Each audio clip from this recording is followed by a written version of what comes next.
Welcome back to the Underdog Jets podcast on a Tuesday night after a 31-10 victory, a shellacking, Wayne, with the new quarterback in tow. What did you think of Mr. Mike White? Mike freaking White, man. Mike freaking White. That's what you hear all over the place. I was there, man. It was great. Even in the rain, you could see that the team was bouncing around and kind of rejuvenated with him back there. So great win. We can delve into the stats, and obviously it's not a great defense they won against, but it was just nice to see the offense move the ball. Yeah, and you could see the enthusiasm on the field, right? With the weapons, Elijah Moore, take his face off the milk carton now. He's been found. Garrett Wilson tearing it up. I mean, what a difference in terms of enthusiasm, locker room, all that feel, teammate stuff. It was just evident. Yeah, like I said, it was just different. And you can see in the post-game show when Mike's trying to do his post-game interview on the field, they're all jumping all over him, and it just was different. It was a different feel.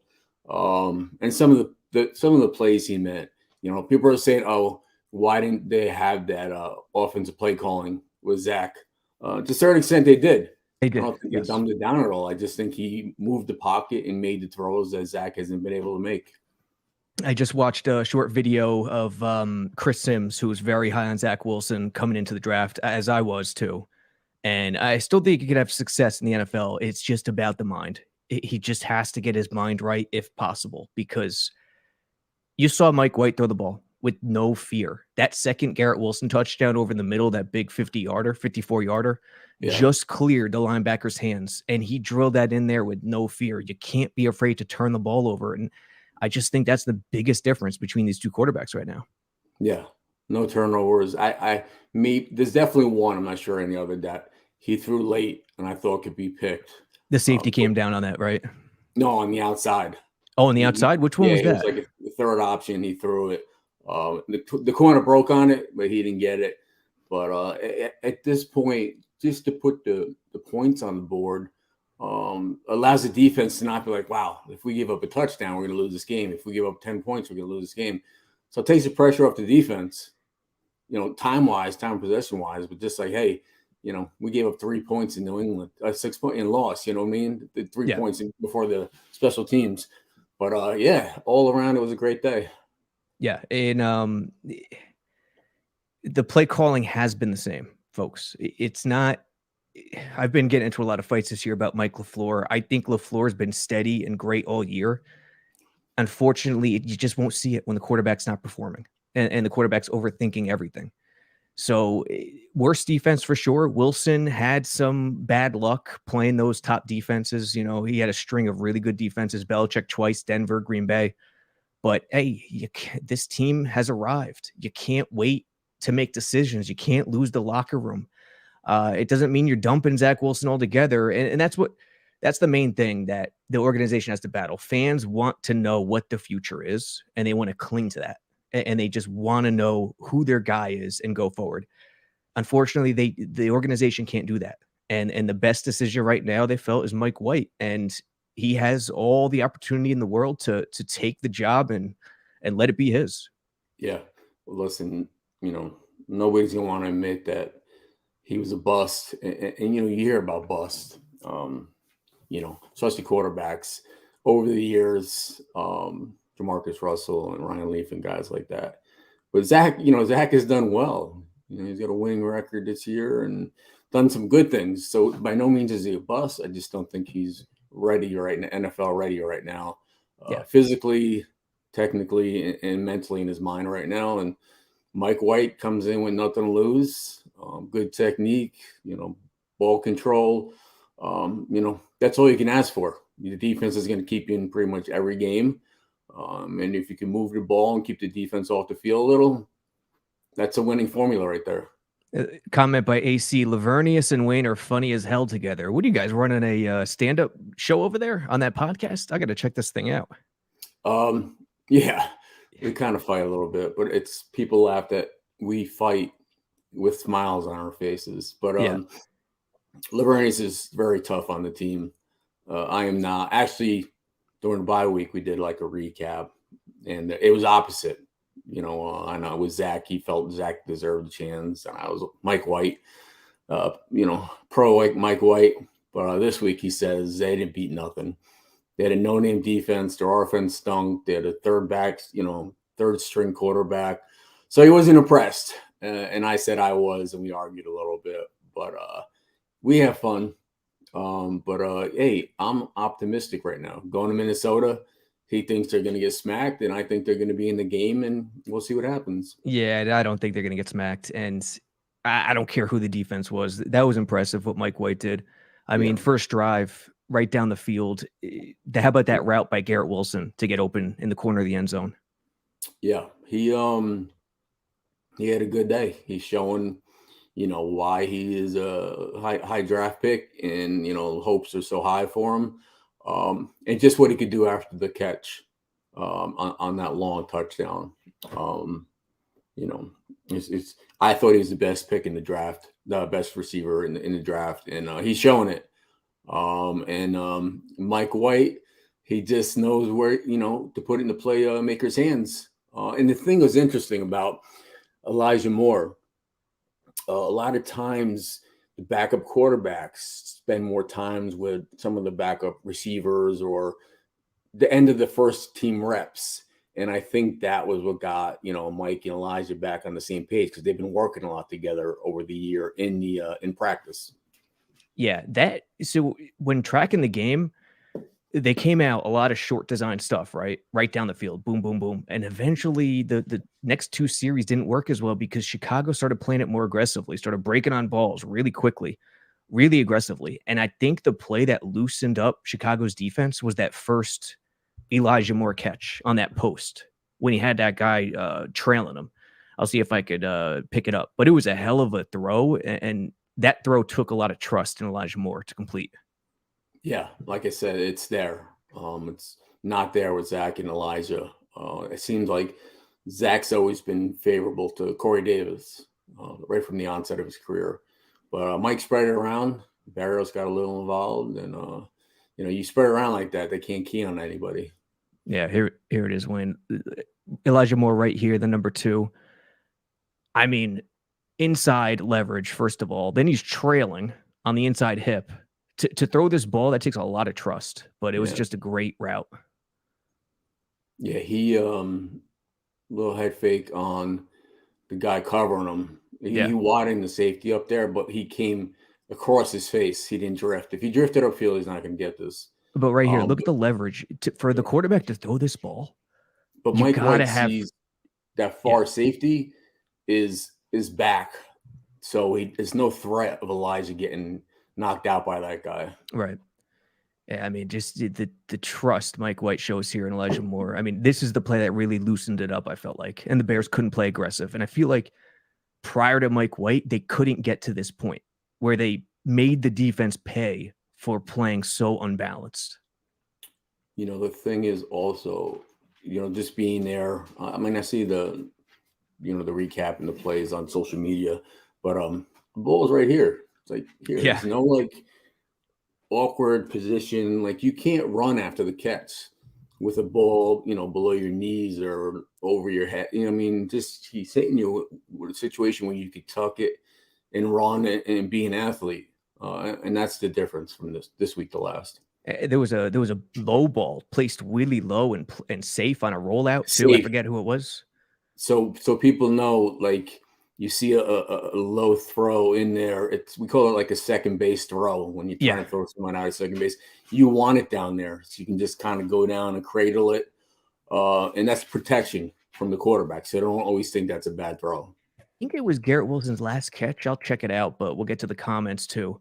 But I saw it. I'm like, man, that's just up big points. That's just a great play by a quarterback. Yeah. Like I said, he made all the throws.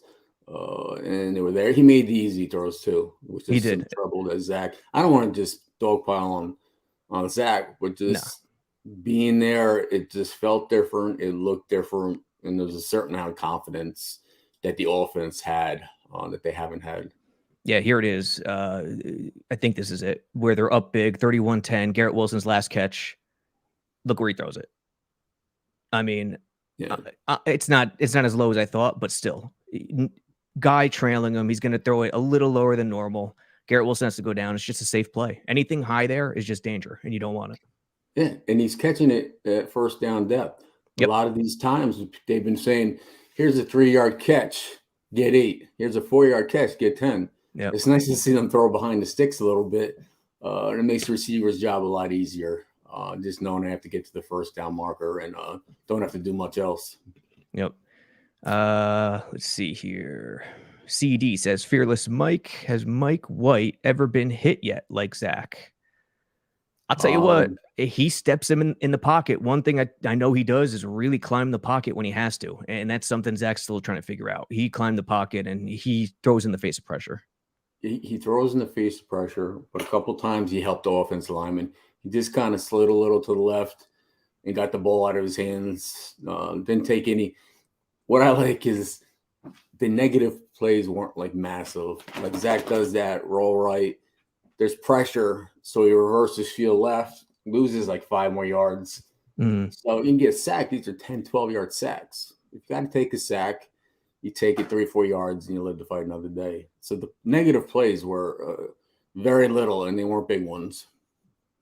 Pennington said, Marvin Guns, Pennington said that he attributed much of his success to sitting a year before starting. You know, a lot of guys abide by that. Mahomes did it. Rodgers did it a couple years. I don't know how true it is, but, you know, when Chad speaks and says something like that, I'll certainly listen. Yeah. I mean, I was a part of it. Anytime you could be there behind a vet, just they can learn. You don't have to go out there trial by fire with some of these rookies that come in there, like Trevor Lawrence or Zach or Sam Darnold. These guys, you know, if you sit, even if it's a year or two, watch the kid from Green Bay. He's going to get his chance in there, and I bet you he's going to be better for it sitting a couple years. And Mahomes was behind Alex Smith, and I just think it helps maturity level, football wise, football smarts. There's a lot of benefits to it, so I'm all for having a quarterback sit. Got another one here, Patrick. Sorry, Patrick, I won't even attempt to pronounce that last name. Wayne, as a receiver, how do you think our group stacks up? Skill, potential, etc. I've said this. This is the deepest receiver room they've had since us. Me, you know, LC and you know, and Santana. I mean, obviously, there's been some good duos over the years, Decker and Marshall, and some other groups. But you know, you figure, you know, Corey Davis and Garrett Wilson are 1A and 1B, and then you got Elijah and Barrios. You know, and I don't know, Jeff Smith gets in there. So yeah, they're deep. The tight ends made some plays.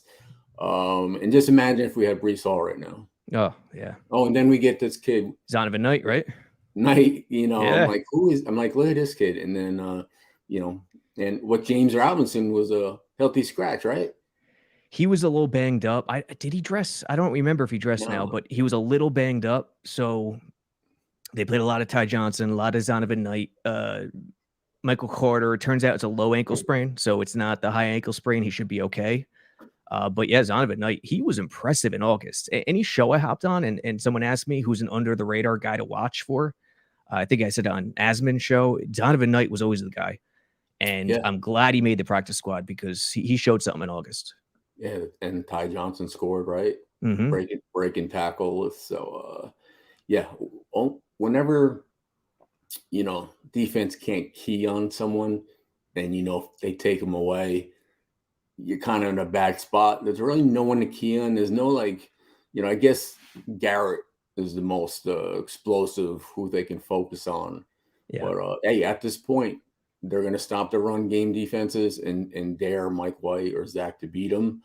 And like I said, just get the ball in the hands of these playmakers. And you can see the run out of catch by Garrett and by Elijah, obviously Barrios. So, you know, he did it right. This only week 1, but he did it right. Matt B says, let's chill out with the Mike White crap. Zach will be back in a few weeks. Coach Saleh said so yesterday. Number one, Saleh didn't exactly say that. He said his plan is to get Zach Wilson back on the field, but let's all be honest. That's not exactly what he's saying, that it's definitely going to happen. Number two, it's not crap. Mike White has played 3 full games now, and Yeah. 2 of them have been stellar. So, yeah, it's not crap for sure. Now, listen, everybody has their opinion. Zach Wilson will not be in there unless Mike White, explodes. He gives them the best chance to win right now. I'm not saying that Mike White is a franchise quarterback, but at this point, Zach Wilson hasn't showed that either. And I've supported him and defended him, even though they won games. I just haven't seen what I expected to see this year. Like I said, even though the record was good, I think he took a step back. So it's not Mike White crap. He showed you what he could do. We'll see what he does against a good Minnesota defense. Yeah, no one say Mike White's a franchise quarterback, but you don't also say he has no chance. Like that's the problem I have. When Wilson got hurt, I was asking why not Mike White instead of Flacco earlier in the year, and I would hear stuff. White stinks. Mike White stinks. Look at his play in the preseason. Don't ever put a guy at that level where you give him no chance, especially when he puts something on the field like he did last year against Cincy. That's just not the way to go. It's okay to have your opinion and not be a fan and not think he's going to turn out okay, but don't eliminate him. And I don't care how bad the Bears D is. This kid, his mind, he has some. Look at him stepping up in the pocket. He has some underrated QB attributes that you love. Leadership, fearlessness, moxie. Guys love him. That's why this league misses out, and it's so tough to evaluate quarterbacks because you never know how a guy's going to react when just put in a certain situation. Yeah, here's a plain, simple comment by the Forever Puddle. Mike White does all the easy stuff that Zach can't do, period. Exactly. You see these, like I said, where the ball's being put by Mike White. Mm-hmm. Even in training camp, on air, with no defense, Zach wasn't always making these plays. Not under any pressure. It's just this guy, listen, I don't care if they're the 30th ranked defense in the league, Chicago. He's still making plays. This is an NFL defense. You can't take away from that. But like you said, it's simple. He just did what he's supposed to do, made the throws he's supposed to make, and that's why they put 30 points up. Yeah, and even this throw, it's not an all-time throw. It's not an all-time quarterback play. No. Easy, 2-man route, third guy, play action, but he has a guy bearing down on him. Not crazy, but still has to step up in the face of pressure. Knows a linebacker, a second level, got to get it over him, and it turns into inches where it could have been knocked away. He just had no fear and delivered it. Yeah. So, like I said, he's a breath of fresh air for a week. We'll see what happens next week. Yeah. Let's get into the defense a little bit. I understand that Sauce is the leading vote getter for cornerback for the Pro Bowl team. Yeah, as he should be. Interesting. Yeah, as he should be. I mean, to me, he's a first-team All-Pro as a rookie, like Parsons was last year. Right. The D just keeps doing it. And they started off slow in this game, too, interestingly. They weren't great in the beginning. Yeah, I was surprised by how they moved the ball the first 2 drives. After we scored, I was like, all right, we're up. And then they came back down first 2 drives. I was like, they just needed to make some, changes a little bit. But I don't even know who's going to be the quarterback. They changed their mind 3 times. Yeah, Fields not playing killed me in fantasy. All 4 of my fantasy teams, I have Fields. That put a somber start to the day, I'll tell you. But Peterman, there were some reports it was going to be Peterman, then Simeon. Simeon played well early, too. He couldn't sustain it, but he played well early. And as usual, the defense, turned it around, and that coverage is just still elite. It's just ridiculous. Yeah. They're tough. Here's a comment. Jets fans need to stop bashing on Zach. It's pathetic. Whoever succeeds, good for them, but stop bashing on our own players. Makes no sense to me. I'm not bashing on him. Yeah, no, it's not. You watch this podcast or any podcast, I've defended him. And I like the kid. I think he's got a great football IQ. It just hasn't made the plays. I'm not saying it's a bust. I said that 10 minutes ago. I'm just saying right now, at this time, he's just not as NFL ready as we thought he'd be in year 2. but I'm a fan. His career's not over in No. New York. And you got to You know what I understand, mean? this is how it goes for every fan base in Yeah, sports. You're going to see silly comments. You're going to see bashing on, especially in the world of social media. So don't, when you see comments like that on social media, don't just take it with a grain of salt. You don't know who's behind that keyboard. yeah, I I agree know. with your overall sentiment. Don't bash them. I think it's Yes. stupid. But, I think it's stupid. yeah, Oh, here he goes. Next comment. Zach will be third string. Wide receiver core likes Mike and G Dub likes Flat. It's just everybody has their opinion. You want my opinion as a former player is that he's not ready. And look at the film, whether you're a Zach Truther or Mike White hater, just look at the film the last 2 weeks or go back to that New England game and you tell me that there wasn't a difference. Now I'm going to hold judgment until I see him versus at Minnesota, at Buffalo, at Miami. Yes. But at this point, be happy, Jet fans. Stop being so stubborn. We're 7-4. You would have begged for that. You would have paid money for that after that Baltimore game, first game of the year, to have 7-4 at this point. So absolutely. stop being annoying with your comments. Be happy. Matthias Simon asks, is it Lev Coles behind that keyboard? Bashing Zach. Yeah. Hey, maybe you should I mean, would Wayne Chrebet ever train Zach in the offseason? One wonders. Zach, I'm not a quarterback, man. Receiver. Run some patterns in northern What's Jersey that? somewhere. No, I don't mess with quarterbacks. They're a different breed, man. They definitely are. Yeah. They deal with pressure, from the media, forget it, but in New York, but they deal with the pressure of having these defensive linemen bearing down on them and safeties coming off the outside. So anybody who thinks they could do that and make those throws with guys in their face, then you're sadly mistaken because they would crumble into a ball on the field Fetal when the guy position. like that, this 270-pound guy comes at them. I promise you they won't stand in there. Speaking of me going into the fetal position, Mega Vegan asks, Michael Clemens needs more praise. Freak. Have you seen Michael Clemens up close and personal? Like, you ever met him face to face? I know he's a big boy. Oh my god, he's soft spoken, but if any man could be violently soft spoken, that's the man right there. Yeah. My goodness, yeah, you want that guy in your locker room. Oh yeah, here you go. I've been trying to pay attention to what you say. Your Bryce Huff takes. He comes off that end, man. Yes, he does. That sack. I mean, the guy didn't have a chance. And he only gets like 10 plays a game. Like, up there. It's perfect. Revis too. How was the Revis ceremony? It was good. It was pouring. It sucked. It was just, I felt so bad. It was just pouring out there, and we go down in the tunnel like 5 minutes before halftime to get ready, which takes like a half hour, last 5 minutes. Down there with the family and the other Ring of Honor guys. It was me and Nick and Brick and Wesley and Klecko. Klecko had an umbrella, and Wesley they gave us ponchos, and Brick and Mangle aren't putting them on. Wesley put his on with his hood. I'm like, I'm not proud, man. I put on the damn poncho, but they ended up giving us umbrellas. But it was just nice to be there. I talked to him before he went out there. I said, just even if you're nervous, once you get done with the speech and when you're walking off, I said, just soak it in, because the stress is off from the speech and you can enjoy it. And he gave a good speech. He broke down a little bit, which was nice to see that he's human. But he had a great career, and it's an honor to be up there in the rafters with him. Yeah, Revis, he's just someone asked me the other day if they think maybe he's not first ballot Hall of Fame, and I couldn't believe he's a first ballot Hall of Famer, no doubt about it. I'd be stunned if he doesn't get in first ballot. I don't know. Oh, yeah, you're a little 50-50 on it?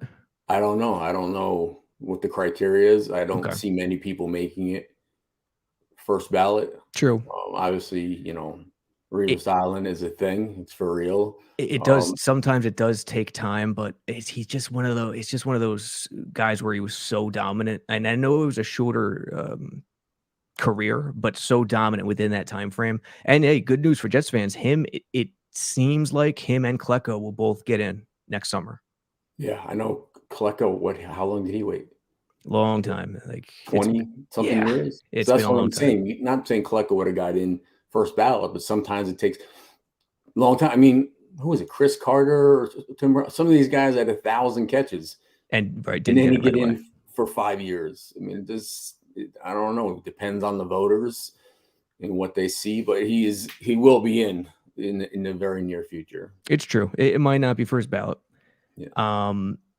But yeah, that's got to be cool. I mean, the Jets haven't had a lot of Hall of Famers over the years, so having two guys in one off season is going to be pretty cool. Maybe the Jets get the Hall of Fame game next year. Who knows?